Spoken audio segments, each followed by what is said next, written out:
Alam mo kung ano yung maganda kapag nasa probinsya ka?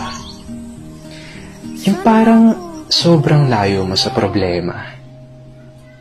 Yung manghuni ng ibon, sariwang hangin, na kahit sobrang bigat ng pakiramdam mo, kapag naranasan mo tong mga to, biglang mawawala na lang. Yung magandang tanawin, tapos yung palaya na ginawa niyong palaruan ng mga kaibigan mo. Sarap talagang mumuhay sa probinsya, no?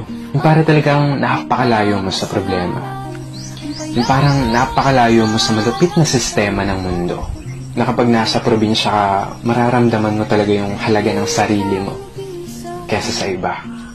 At napapasabi ka na lang na there's no place like home or like probinsya. At ikaw na nanonood nito ngayon, masaya ako at naparamdam ko sa'yo ang pamumuhay sa isang probinsya.